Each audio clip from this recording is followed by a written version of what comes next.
grab your headphones, listen up, you know you love it. Drop the facade. Like the Dark Knight detective, they've got some perspective. They're a pure crime fighting collective. It's the Bat Pod. Welcome to this episode of Gotham Currents.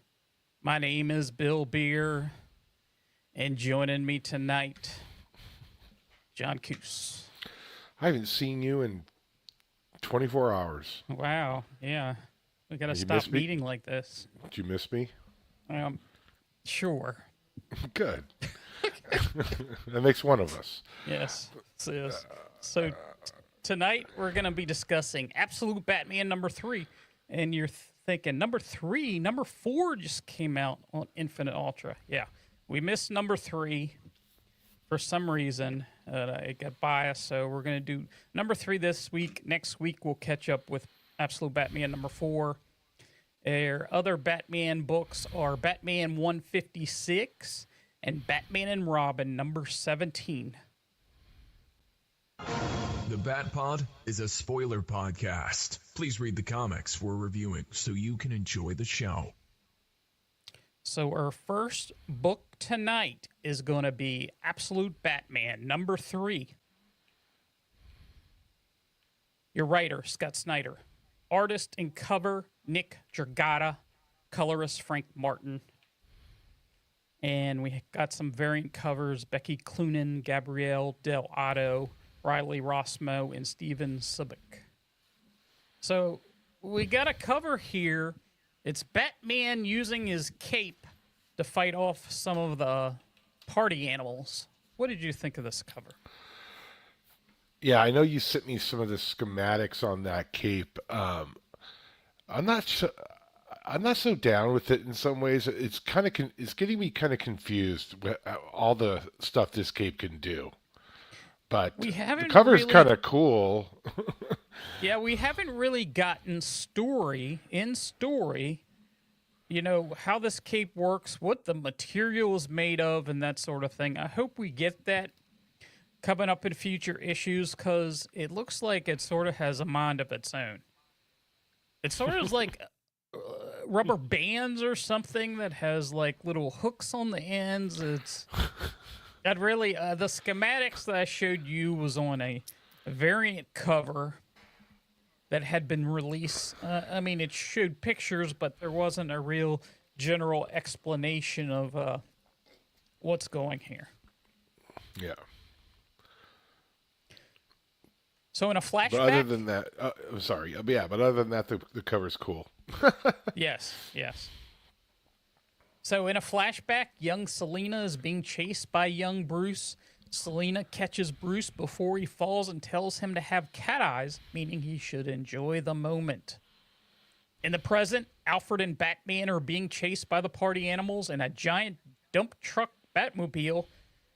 Alfred says he thinks that Roman Sionis is the Black Mass and the leader of the party animals. Batman changes to a smaller Batmobile while Alfred says he should stand down his attacks on the animals and let his organization take care of Black Mask. Batman ejects Alfred and drives his car underwater through a tunnel. In a flashback, we learn that Selina is a foster child on her 4th home. She then takes Bruce to the movie theater to see Zorro. Bruce meets up with Eddie, who has a robot that is super advanced and intelligent, who Eddie calls Al, but is thinking Riddle Man is a better name. Bruce asks the robot about the party animals' mass, and the robot says there are thousands of party animals across the globe. Across the globe, they get paid in black coin for crimes. Commissioner Harvey Bullock meets up with Mayor candidate Hamilton Hill with Roman Sionis, who wrestles and kills a former boxer while Bullock just watches. Roman tells Bullock he can provide him the necessary vehicles and equipment to take out the party animals and Batman. Harvey Dent tells Bruce that Arc M are black sites that are prisons controlled by governments throughout the world. We also learned that Arc A was in Santa Presca, and Arc M is being planned in Gotham and will be the biggest yet. Bruce sees his mother, who breaks the news to him that she will now be joining Jim Gordon's deputy mayor as deputy mayor. Bullock endorses Hamilton Hill for mayor instead of Gordon. Our issue ends with Batman taking a deal from Black Mask, $200 million for Batman to stand down, and the Black Mask takes it easier on Gotham. So we have a lot to unpack here in this third issue. I've really been enjoying this book. It's no secret that I kind of gush about this book going into the third issue. They're still in this dump truck. What do you think of this Batmobile?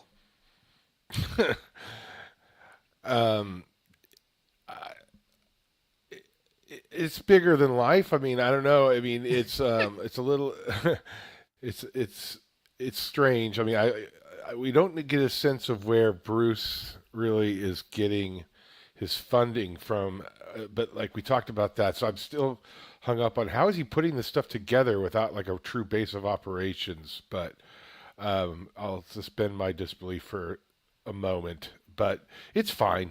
I mean, it's just funny. It's weird. It's like a tank.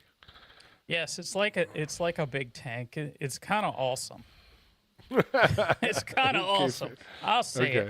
But one thing I want to mention, we get, the Absolute Batman, the Zoo Part 3 on the title page. Right. And you just get a real quick, Gordon picking up Bruce after his father has been killed and running.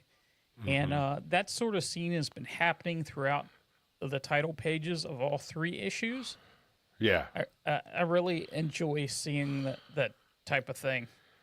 I think it's very well put together that there's story layers on top of stories. Like they're continuing that story, which is, the origin, modified origin. And then you kind of got the next one, which is the relationship with his friends and Selina. And then you have the present day. And it's really done really well. I dig it too, and the colors are different on each one, kind of, and the drawing's a little different on each one too. Yeah, for cool. Sure. It's like the flashbacks are a little, I don't want to say hazy, but they got a lot of reds in them in the background, and the characters themselves are like in a blue hue, kind of purple. Yeah. No, and I'm loving this Alfred too.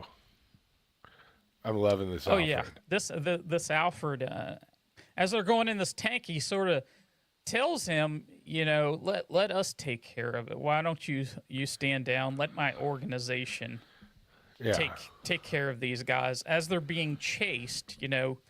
They change over into sort of a Batmobile that we've seen, like from the Dark Knight sort of thing, with a bat bowling ball that comes out, which I thought was pretty awesome, and it has the bat symbol on it.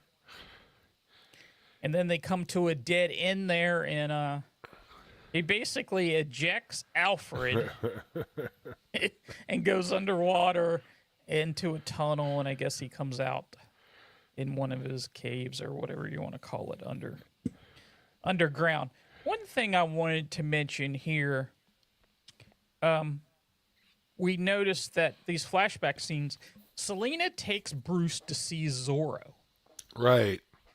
And the significance of Zorro, everybody who's read Batman knows the significance. They went to see Zorro the night that his parents were killed.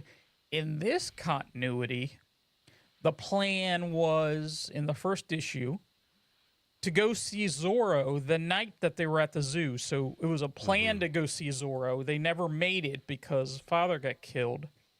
I don't know if at this point Bruce has seen the movie, but he's very uncomfortable, especially in this first scene with Selina. Did she know? I think she knows. Do you think she was trying to, in She's her mind, trying to help him, sort of, okay, we're going to see this movie. You're going to sit through this movie. I know there's some trauma related to this, and we need to get past that. Is that okay? That's what I'm reading into it. I'm not interesting. saying Well, maybe. I mean, if we can skip forward to the next time they're in the theater in this, because and then all his friends are there. Too, right? Mm-hmm. And so maybe you're right. Like she's just really trying to, like make things normal for him or something, and be lighthearted.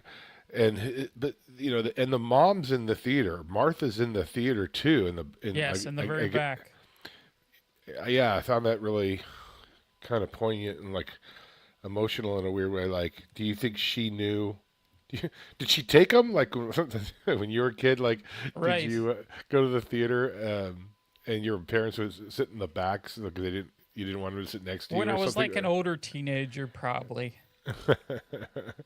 Yeah, when you're younger, you don't really care, but when you get to that certain age, middle school or whatever, adolescence and stuff. Yes. But yeah, no, I think I love that part of the story too. And so going back to the present, I like the Riddler character a lot. Yes, I do too. So what's he building here, or does he? What does he have? He's building some kind of robot or android or something that's very smart. Yeah. Yeah, I think we get some interesting things here. Some about the party animals. He's like connected to some kind of network, like the web or something. I'm not 100% sure, but we get some details about how the party animals work, and it's quite interesting. Yeah. Well, expound upon that. Well, first, he asked the robot. Yeah. He asks how the party animal skulls work, and Bruce says, and he says to Bruce, he says there's three functions. One, it completely masks the wearer's identity from all global or local deciphering means. Two, it creates a wallet for the wearer connected to a highly protected private network of cryptocurrency called the Black Coin.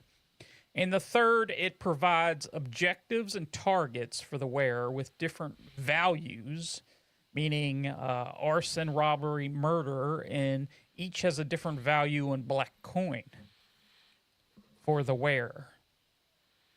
It's like they're trying to create mass hysteria, They talk about a war in this book, and it's all related to this organization and these Arc M, which is coming to Gotham supposedly, and there are all these prisons that are.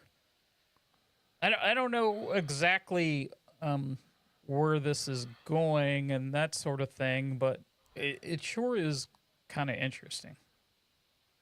Yeah. No, it's very interesting, and I still like the theme, but his friends are good guys. Yes. And I guess we still haven't seen. Well, we saw the Joker in issue 1, right? Who's not very funny. Yeah, we saw somebody get off a plane at a private strip talking about the Joker. Yeah. So I know he will be coming, and I know another villain that will be coming soon. One of Batman's rogues that I don't think is a friend. We'll see how that works. I don't really want to spoil it here if you haven't heard, but he works with Harvey Dent, who's a lawyer, and he gives information from him. And Bruce is just obsessed with this mask, and his buddy Eddie tells him just destroy it and forget it. Now, there's another scene here which is very disturbing. We get Bullock, who has sided with Gordon, goes to meet Hamilton Hill, and he's going to meet Roman Sionis. He doesn't know he's head of the party animals, but he wears this mask to obscure his identity, which I would find a little odd. And then there's this former boxer that he's wrestling or fighting, and he's basically destroying this guy, and he looks like he, snuffed out this guy right in front of Bullock. And Bullock's like, all right, man, and he's had enough. Well, his eyes are bulging out. Mm-hmm. That dude doesn't look alive. Yeah, Bullock's not exactly a great fan of law enforcement to the nth degree, obviously. He right. seems Something's going on there. I mean, you What- have to This mask, though, it's we haven't talked about this mask very much. These helmets and stuff, like they're very strange. Yeah, I mean, they are. It's sort of like a bowling ball over a black mask skull type of thing, where it covers everything except the nose and the mouth. And as they said, it obscures everything, his total identity. You wouldn't have any idea of his facial features and that sort of thing. They are very odd, especially his. Do you think it's coincidental? Maybe it came up when you met Snyder at that signing, but his first big splash of a graphic novel story arc involved Black Mask, didn't it? Black Mirror, is that what it was called? Yeah, it was Black Mirror. I think that was Scott Snyder's first big deal with Batman, wasn't it? Yes, that was his first. Yeah, that detective arc. I don't think it's an accident that he's got Black Mask as the baddie in this alternate universe. But yeah, it's funny. I mean, things don't creep me out very much in comics, but every time I look at this guy, the Black Mask, he actually is kind of scary, creepy looking to me. Like, this guy is, yes.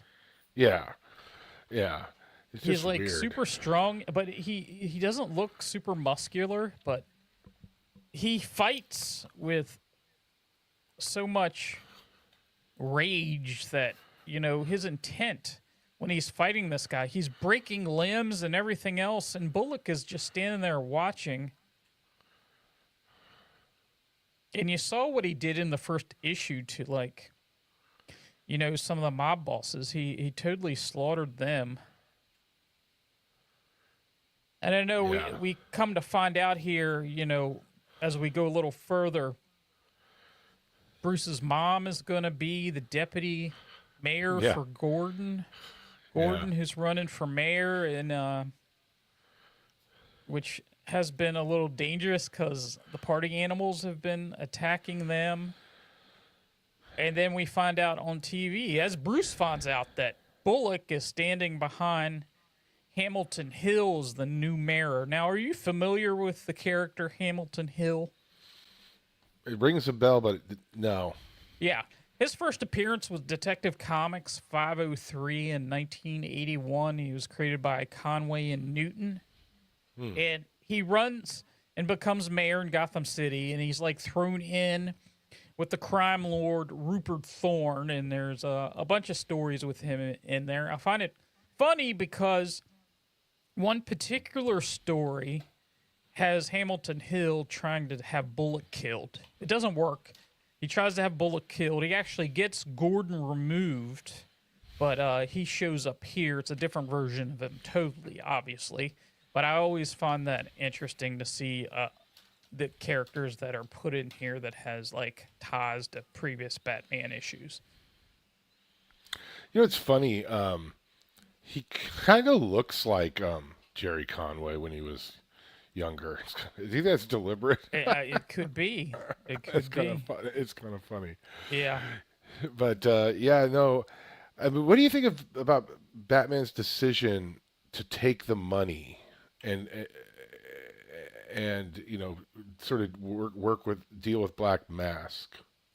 Well, number one, do you think this is a setup? Batman is some kind of setting. Of course, him up. of course. Right. Is he really interested in the money? Probably. See, part of me says yes. Yes. Because he probably needs it to fuel his mission. But but obviously he's not going to roll over and just he'll take down Black Mask eventually. But I found it interesting that he even played. I guess that's the creativity you could go with in the alternate universe. Right. And he has some kind of burner phone and he's talking to him on video. And I mean, the last words he says, "I'll take the deal." But the way his body language is, it's these last 5 panels of the book, because he's connected. He has his phone connected to the party animal's mask that he got. And his body language is he's sitting on the floor with his head almost between his hands looking at this video. And before he says, "I'll take the deal," he says, "Enough." He has his head down, eyes closed, and he says, "I'll take the deal." So I'm somewhat conflicted of what will he do to protect Gotham? Will he, be paid off, take a step back, and then these party animals step back? Will he do this? And let Alfred's group do their thing? I don't know. I don't see that happening, but yeah. It's one of those cliffhangers that make you think a little bit. Yeah. Well, his expression in the final panel is he looks super determined, it's hard. It's hard for me to put it into words exactly, but he has this intense look on his face, like, fine, I'll take the deal, but like, is he caving, or is he planning a double cross? I think he's planning a double cross. Yeah, I think so too, but yeah. I mean, whatever he does is well thought out, and he has a plan. Yeah. So we don't know what the plan is, but it's got me. This book is right at the top of my stack per se. I know it is, and it's a cool book. I like the Martha stuff because she is going to be put into danger, and I'm looking forward to seeing how that plays out. She's now the deputy mayor. They basically have a foreshadowing. He's like, "What? These party animals and stuff. You're going to be in the line of fire, and well, that's going to come." And I want to see how that plays out and what he does. I mean, and do we expect to see any of his friends put on costumes at any point? If you're going to make any predictions. Right now, I'm expecting the first person that I'm expecting that to happen to is Harvey Dent. Something's going to happen to him. Because right now he's a lawyer. I can foresee something happening. I don't have any knowledge of any stories coming up with him. The only thing that I know with Snyder is that he's got 25 issues written, and he says if this book is popular and people want more, he'll keep writing it. Well, so it should be interesting. Yeah, well, that's cool. All right, 25 issues. That's an odd number, but okay. It might have been 24. I just threw that out there, but he has like 2 years of this book, so. Yeah. Okay, cool. Well, yeah, and number 4 is out. I haven't read it yet. You probably did. No, I didn't read it yet because I wanted to be. All right, cool. I didn't want it to influence what I was saying about this particular book. Good job. I'm proud of you. So we'll do that next week. All right, cool. So let's move on to Batman. Batman. You got the cover for Batman. There he is. City on Fire. What do you think of this cover? Oh, I like this cover. It has Wayne, the Wayne building, the Wayne Enterprises building on fire with Batman with his fists up in front of it. I like this cover a lot. And the Batman title up there reflects the flame, so I like that a lot. It's a cool cover. So we got Batman 156, The Dying City Part 4, writer Chip Zdarsky, art by Tony S. Daniel, colors Tomeo Morey, letters Clayton Cowles, editor Bob Levin. Our story opens with the vigilante Commander Starr surveying anti-capitalist protesters rioting against pro-capitalist protesters, seemingly enjoying the mayhem in the streets of Gotham. We turned back to the GCPD interrogation room where Batman has been battling with cops after discovering Jim Gordon's glasses had Mad Hatter tech planted in them by the Riddler, seemingly to manipulate Jim Gordon into killing Mayor Nakano. Batman heads to Nigma Tech, the Riddler's supposedly legit tech conglomerate. Riddler does what Riddler does, putting out riddles for Batman to solve as he makes his way through the building. Back at GCPD, Harvey Bullock now understands Jim is innocent and releases him. Mayor Nakano's wife greets him, but then quickly breaks Jim's heart by telling him that she's not that into him. Batman continues through the building and finds Jervis Tech, the Mad Hatter, being held. Batman sends him on his way. As Batman makes past the guards and traps, Batman realizes that Leonid Kull is a Russian spy and that the Court of Owls is under Russian control. The Russians have been manipulating Nigma, whose company has created security decryption software. The Russians want that software. Batman tells Riddler that means they can get control of the U.S. nuclear codes. Riddler seems really sad about that and tells Batman that the main code to unlock the software's power is hidden on a hard drive in the building, and Batman goes after it. Making his way toward the hard drive, he is attacked by the Court of Owl's henchmen. Jim Gordon shows up and hits an owl over the head with a fire extinguisher before he's able to stab Batman. Batman then realizes that Leonid Kull has beaten him to the hard drive and it's gone. Batman heads after Kull while Gordon searches for Nigma equipped with Batman's utility belt. Jim finds him and proceeds to beat him senseless, pissed off that he was manipulated by the Riddler into killing the mayor. The Riddler's bodyguard, Rhonda, shows up, but Jim disables her and tries to get the Riddler out of the building before a bomb goes off, presumably set by Leonid Kull.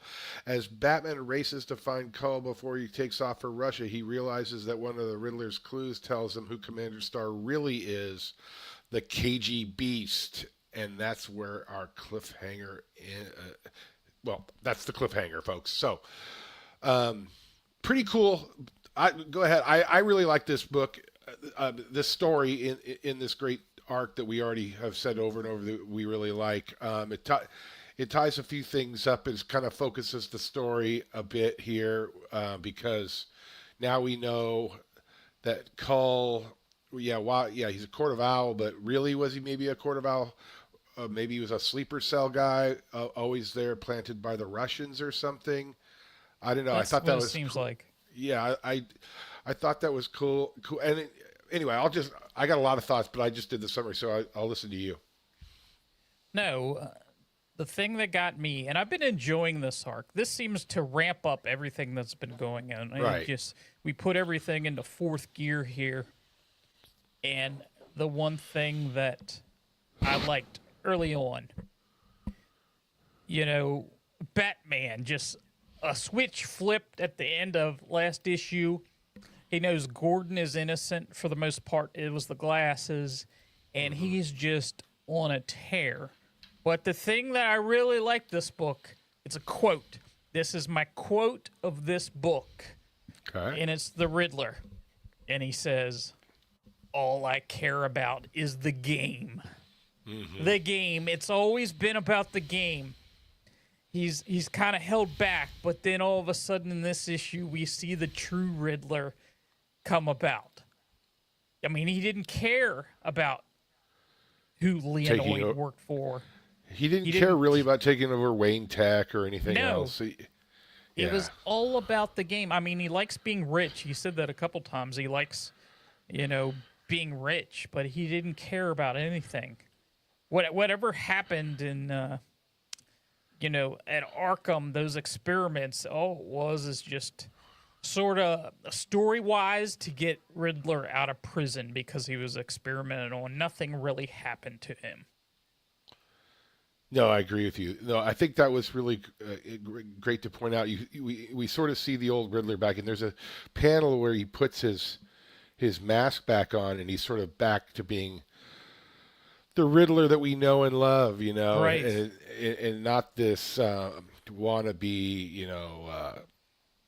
tech giant. He's really a criminal, still a criminal at heart, but it's not about the crime as much as kind of like, the game, like you said, Yes. Yeah. the opportunity to test Batman is really what drives him, and so one thing I think this kind of also wraps up a little bit. There's some subtext here, and it might be a commentary on real life with this Commander Stars angle and the Russians, sort of like, you got these people fighting in the streets, and we've had this whole thing in the past 3 issues about like, well, why are these, what do they call them, anti-communists? Why do they believe Bruce is a communist and all this stuff? But really, it's just the Russians and the KG. Now we know it's KG Beast. The Russians dividing our society. So he's just standing there on top of this police car, not intervening, and he's just watching these Americans fight each other. Sort of like what our adversaries in the real world like to do with us on divide us on social media and influence us, and I think there's a subtext there that Zdarsky's touching on that can't really, it's kind of obvious to me now. I was thinking about it before. Well, now that we know the Cull is a Russian, and now we know Commander Star's KG Beast, there's this subtext of sort of the Russians are messing with us. And I thought that was kind of cool, sort of make them the bad guys in this whole thing too. I don't know if you picked up on that whole thing with the fighting in the streets, and Star doesn't even care. Yeah. I picked up a little bit on that. Yeah. Some of it was try to overtake Wayne Enterprises and that sort of thing, and get the Riddler in, and steal secrets, because from this Riddler technology, and I don't understand it all, but the Russian edition of this wasn't something that I thought of or thought that it could be about, and that sort of thing. There's a couple interpersonal moments that I think are interesting. I mean, Jim gets released by Bullock, and then he just wants to resume his romance with Nakano's wife, and she's not having it. And it's a good way to kind of wrap that story up, like, because there was a purpose to it all, for Zdarsky to bring her into the story as a big character and lead Jim. She was used as well by the whole scheme, but he still wants the romance, and she's like, not so fast. You were there anyway at my house to do something to my husband, but now I don't know if we'll be seeing her again. Maybe she'll be a character in the future, but I don't think we will see her for a while. I think this little mini story about these two is now wrapped up, and now Jim. I think that's wrapped up, and I think here's where we see a change. We see, Gordon coming in. Oh, this is what I need. This is what I wanted, and now everything's fine, and everybody will be hunky dory and everything. And she's like, you still went to see him, filled with anger about not being the commissioner. My son has no father, and you smile? And I think after this, she says this isn't about you. And I think after this, he sort of comes to his senses a little bit, because this is him acting out whatever grief he has about losing the commissioner job and that sort of thing. And he kind of jumps out of this, because the next scene that we see him in, he translates into Commissioner Gordon mode. I think you're absolutely right. I think he snaps out of it. Mm-hmm. I think he snaps out of this whole whatever funk he was in over his lot in life or whatever, and like maybe kind of like, what was I thinking? This woman's 30 years younger than me or more, Right. whatever else. Now, fast forward through the book a little bit. There's another. I don't know if this is a wrap up or not. I kind of hope it is because the Bruce, the Wayne Tech's CEO that's been secretly working for the Riddler, she kind of has this moment too, where like, Bruce, I think this is my fault, Right. and stuff, and he kind of lets her off the hook. He's too busy. He's in Batman mode, but I don't know if I mean she should be fired after this. Oh, she should definitely be fired. She She's should be- gone. She's gone. She doesn't So have to worry about having a job again. yeah, of the minor characters in this story, Rowan is her name, right? Yeah. She.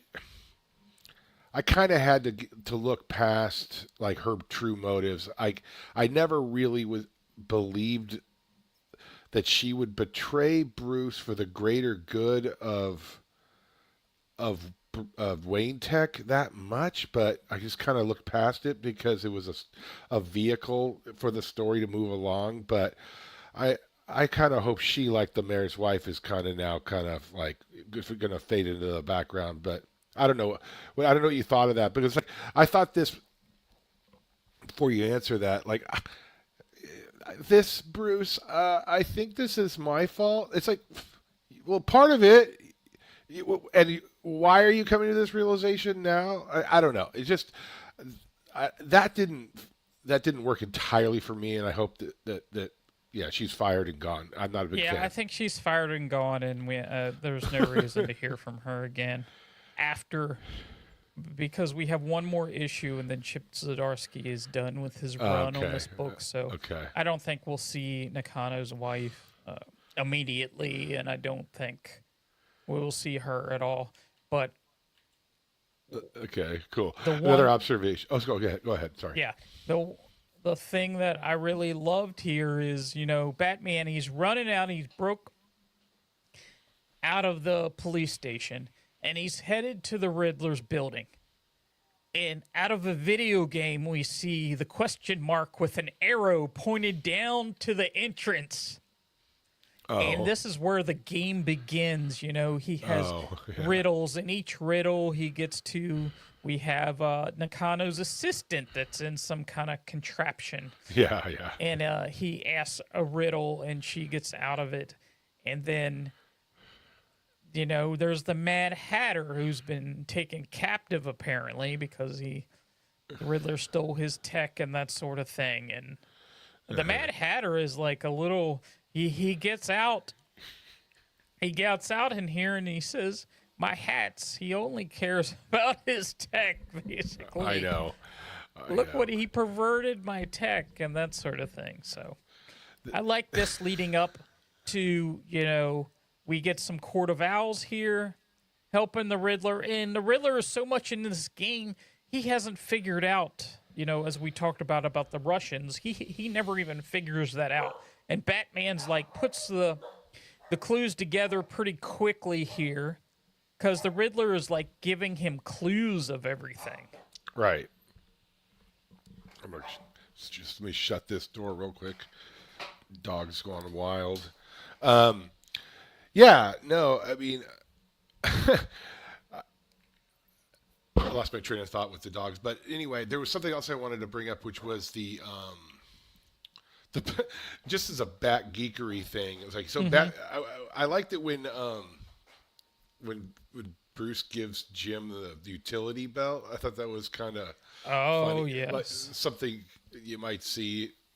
I don't know, maybe in the copper age. I thought it was I don't know, but practically speaking, like when he throws these smoke bombs or whatever he throws, or little, I don't know if they were concussion grenades, and he throws these little batarangs into this Rhonda gal, like, how does he know what's in each pouch? That maybe I'm geeking out too much. I don't know. But it's a great scene. He hands over that utility belt. Gordon has this sly smile on his face. You can't really see it behind his mustache. and he's back. He's back with Batman as his partner. He puts on the utility belt. That's awesome to see. I don't know how he knows what's in these. But I think you're right. Juxtapose this whole scene of him being, versus where he snapped out of it, where he's got dumped by Nakano's wife. I think you're right. You put it all together, and now he's back, and he's pissed because he's mad because, the Riddler, regardless of whatever Nigma's motives were all the way through, maybe they were to lead up to the point where he could test the Batman or whatever. He did manipulate Jim into killing someone. And Jim, he's angry. He's pissed off. Like, he's like, even though it wasn't his fault, he pulled the trigger, right? That's what we know that now. So it wasn't his fault. It was being mind controlled, but he's not happy. But he still does the right thing and gets the Riddler out, right, at the end of the day. Well, yeah, he even says, I'm going to beat you within an inch of your life. I love that line. He says, you made me kill a man as the Riddler's being punched. He says, I didn't make you sleep with the mayor's wife, Jim. That's funny. I know. That was a cool line, too. Yeah. And he's still pounding on the Riddler until he looks up and sees the bomb in the building with 9 minutes left. Yeah. And he's like, dang it. I got to get Nigma out of here. I can't leave him die. Yeah. Do you think Cull got away? Because we don't see him. We see him walking towards the plane, but we don't actually see him get in it. What I see is him walking toward the plane and Bruce in the Batmobile just headed to the airport is what I believe. I believe there's going to be a confrontation there. I can't believe he just gets away because we have one more issue. And it's hard for me to believe he gets away and Batman goes after him in another country and that sort of thing. That's sort of more than one issue. So the Commander Star thing is going to come to a head. Mm-hmm. And Bruce is kind of annoyed with himself. He didn't figure it out earlier. Right. But he did get a new hand. He didn't have the weapon on his hand, so. Fair point. But yeah. Speaking of hands, I'm glad you brought it up. We talked it was in Zdarsky's run that Batman had a mechanical hand, right? And he had that little purple glove over it, right? That is true. And you predicted that they just. This is like I go back to the episode. You predicted maybe they'll just not talk about it and they'll forget about it. Well, they haven't talked about it. They haven't shown it. They haven't said, "Oh, God, my mechanical hand's not working right." They haven't talked. It hasn't come up at all, and it's the same writer, which I find funny. Yeah, that is a little odd. They made such a big deal of it. He even went. When he was on another Earth. And he kind of went through the multiverse and he landed in the Dark Knight Returns universe. And that Batman gave him that hand.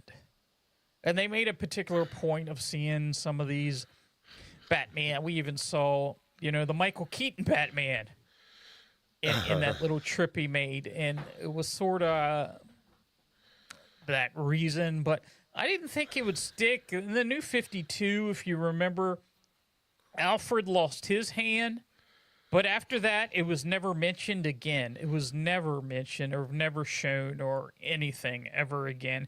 And I just had a feeling that this was not going to be something that sticks because you don't see anything. The biggest thing that I noticed about Batman in this particular run compared to, let's say, Detective, for instance, where it looks like he's slowing down over there. You don't feel that he's slowing down at all here. You're right. It doesn't feel that way at all. All right, so yeah, we got Chip Zdarsky, he had a long run. He has had a long run. We don't have to do a big massive recap of it because it has, but yeah. So this has, this he's going to have to tie up a lot of stuff. I think writers after a long run on a book, they get tied to it really tight and stuff. So it'll be interesting to see what other stuff that he kind of tidies up as he hands the book off to somebody else, because I've heard a lot of interviews where like writers kind of say they're caretakers of characters, they don't want to do any harm, and they want to hand it off to somebody with the ability to do their thing and not tie them down. It'll be interesting to see how he wraps up not just this story but his whole run. And you know how DC Comics describes some of these end of runs. It's like things will never be the same. The changes that are going to happen in this last issue, you will see for years. I don't know if that actually happens, but sometimes it does. I mean, there was. Well, Alfred's dead. Yeah, Alfred's dead, so that hasn't happened. He hasn't come back Thanks, yet. Tom So. King. So anyway, we will move on to our next book. Got a little bit Batman and Robin. It's Batman and Robin number 17. Yep. And your writer is Philip Kennedy Johnson, artist Javier Fernandez, and Carmen D. Domenico, colorist Marcello Mahaleo, and your cover is Fernandez. And we get a cover here. We got Batman and Robin sort of searching. Batman has a light there, and they're in a cave, or what do you want to call what they're searching in? It's in the rain. It's almost like... Is it in an alley? It almost looks like, and there's some kind of creature behind them, but it's kind of hard to tell. I don't. A lot of these Batman and Robin covers that we've been talking about, we've scratched our heads a few times. Like, are they upside down? Are they stepping on something? But yeah, is that a hand? Is that a hand? It's almost That's like a hand, Clayface and it kind looks of a like character. his other hand is on the other side of Batman, and it says, "From the shadows, a monstrous memento." And Memento hasn't even looked like that. I guess it's sort of like a nightmare or sort of thing, and I'm not sure. I mean, it doesn't look terrible. It's just figuring out exactly what's going on there. Yeah, and Batman's facial expressions, like the way his mouth is drawn, is he grinning? It almost looks like he's grinning, but in the digital, if I focus in, it looks like he's just stern faced. But from a distance, it looks like he's grinning because it has the facial hair and different things like that. So. All right, moving on. Okay. So we start in this issue in a flashback. Lara Trek questions Bruce's motivation after detecting several lies. She comes to the truth. Bruce does this because someone has to. In the present, oh no. They then see Bly running into the power station where Memento might be waiting. Bruce jumps out of the car and runs in after him. In the present, Batman is fighting off the residents of Arkham Tower, crazed by Gravedigger's poppy gas. Batman instructs Lara to take Jonathan Crane to the panic room on the floor. Batman begins to see visions, but they are not caused by Scarecrow's fear toxin. They are visions of past events as Memento begins to rhyme again. At Sacred Heart Medical Center, Damian is volunteering. He walks past Emma's room but is unable to go inside. Dr. Bashar sees him, and Damian mentions that he is afraid of seeming weak. Bashar assures him that this is not true, and he urges him to reach out to his father. Then Damian receives an alert from Oracle. Back at Arkham Tower, with the assistance of 2 guards, Lurchek secures Crane in the panic room as Batman battles Memento. He is thrown through a window, falling, struggling with the effects of the gas. Robin saves him, and in the Batmobile, he injects him with some kind of antidote. Later in the Batcave, Robin has been reading Thomas Wayne's journal and remarks how normal it seems. He asks Batman if they are the cause of Gotham's darkness. Batman tells Robin he was not there for him when he needed him, and Robin continues to argue that the violence seems to follow them. Batman says they have a responsibility to Gotham, and Robin reminds him that Alfred said something similar before Bruce chose his own path. As Robin disobeys Batman and rushes off to meet Gordon and Larchek. Batman suits up and prepares to follow. Over Oracle's objections, he asks Oracle to look in Dr. Bashar. Robin finds Gordon and Larchek waiting at the bat signal. Larchek indicates that Crane revealed the significance of his old lab. Robin offers to take them there, but Larchek is skeptical about a child watching Batman's back. Robin notes that someone has to. The phrase rings a bell for Larchek. Oracle continues to tell Batman he is not capable of handling the situation and the conditioning in. He disagrees as the Red Hood arrives to help as our issue ends. So, another issue of Batman and Robin. I know you have not been 100% on this book. Are the pieces starting to come together, or are you still like, you're really waiting for answers to be filled in? Because I see some things starting to fill itself in. Oh, I definitely see things being tied together. I still, I'm not a fan of the Memento character, of the Maury, that whole piece, but in some ways, could that all be just, I don't know. It's almost a figment of his imagination. Well, I don't know. Because he never actually battles this character. This character just shows up and things happen. That's fair. They want you to think, I know at the beginning of this arc, that this is some kind of supernatural thing, and I don't think that's true. There's a lot going in here. We've seen a lot of change with Damian. Some of it,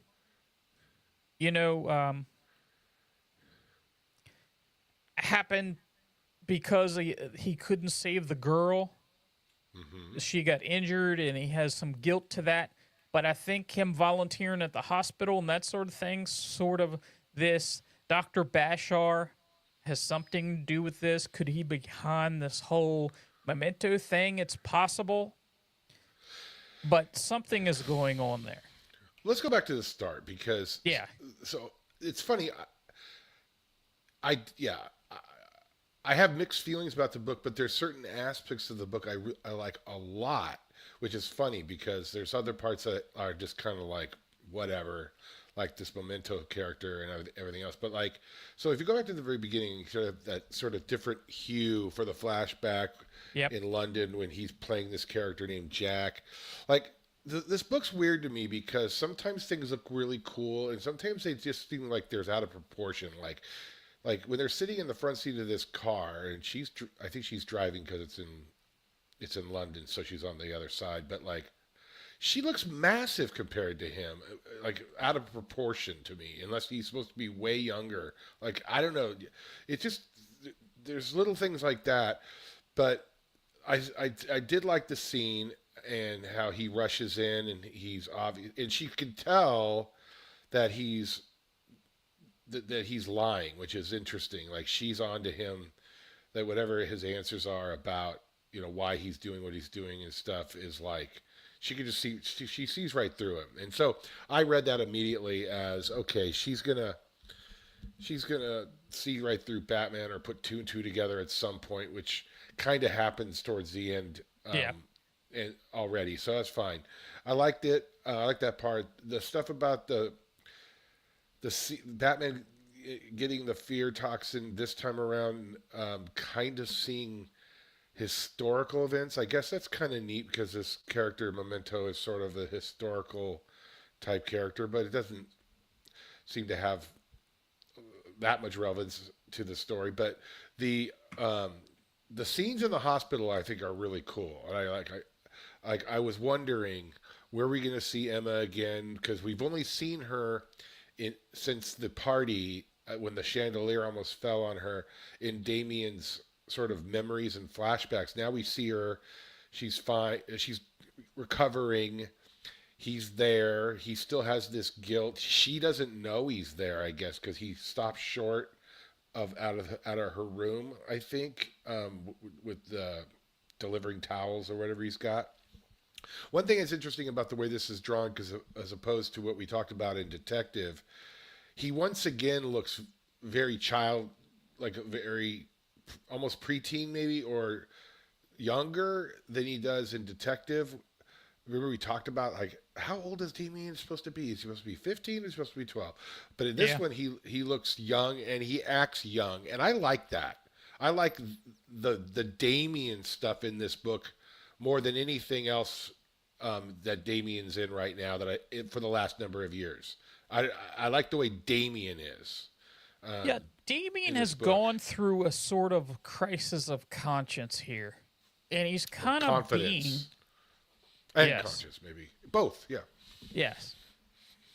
Not trusting, Bruce. what he's... Yeah, not trusting Bruce, not trusting what they're doing, and it has a lot to do with this girl, but this Dr. Bashar, which we haven't seen a lot. Yeah, he was at the party. He seemed like at the party he was just kind of window dressing, but now he's sort of seeming more important. And the one thing that I brought up about Memento and him not actually fighting, the thing that we do see is Batman throw a couple batarangs at him, but he looks humongous. Is that because of the fear toxin? It's possible. It's possible. But and he that's does when look humongous. Yeah, and that's when he gets sent through something, and then we get this page, which is hard to describe. I described it as he gets knocked through a window, but Memento looks like this being with like 7 heads that are merged into one. He has a main head with that white mask, but all these other faces are kind of merged into this body, and I don't know what this represents. It kind of makes it feel as that on that 2-page panel, it makes me feel like I don't know really what's happening there. I feel like Bruce, I don't really know what's happening. Yeah, I think that's all toxin stuff. Yeah. So it's in his head. But, when he kind of falls to the ground and he's messed up, it's weird. Like, I have these weird mixed feelings about how things are drawn in this and stuff. Like in this scene, and there's this one page that's all chaotic where he's falling and then he's on the ground. And then Damien is on a rope. It looks cool, but it because even though it's anime-ish or weird, like almost Teen Titans Go-ish looking, it's kind of it works. But like it's like they flip back and forth between styles. Like the page where they're in the Batmobile, where he's got the hypodermic needle, he's preparing to I guess give Bruce some kind of a serum or whatever. He and then did you see the way Damien's drawn? He's like drawn differently than everybody else. Isn't that kind of like weird? Like I don't know if you picked up on that. Yeah, I don't really understand what's the giant goggles and stuff. But then they have this scene, and I think it's really cool because he's like, I mean, on the one hand, this isn't original, where this whole notion Damien comes up with is Gotham dangerous because you're here? That's not the first time anybody's ever brought that up, right? Which I kind of felt was, all right, that wasn't super creative and stuff, but it did fit with the story though, because he's reading this Thomas Wayne journal and he's kind of feeling like, well, wouldn't it have been cool to be you when you were a kid, almost because you were before your parents got killed. Like Damien, like has never had a normal life, and this might be original in that It's this is foreign to him. yeah, this is the first time Damien's ever contemplated whether or not he's being raised by the League of Assassins and then then being adopted by his father Bruce Wayne the Batman isn't normal. I think it's kind of. I think I like that exploration for Damien a lot. But it makes Bruce seem like a real almost kind of like Bruce was depicted in Batman and Robin Year One. That he's actually just a horrible father, which I don't think is necessarily true. But we got a couple comic books that make him seem like a terrible father. Yeah, he's not great. he's not great. I mean, all the stuff that we've read, he doesn't come across as the father of the year. Do you think this sounds like Bruce? Gotham is what it is. I'm what I am, and you're my son. And so stop questioning everything. Does that see? Because there's other times where Batman doesn't, or Bruce seems way more sensitive than that. So my head's all over the place with this stuff. Even though I like it, I just kind of it scrambles my brain a little bit, like what's going on here. Does that seems like? Well, I don't think he's thinking clearly. Just deal with it. This is Gotham. I'm Batman. You're Robin. Shut up. Well, he doesn't have an Alfred to go back on him and say, hey, you shouldn't have done that. You shouldn't have acted that way. This is not how a father would act.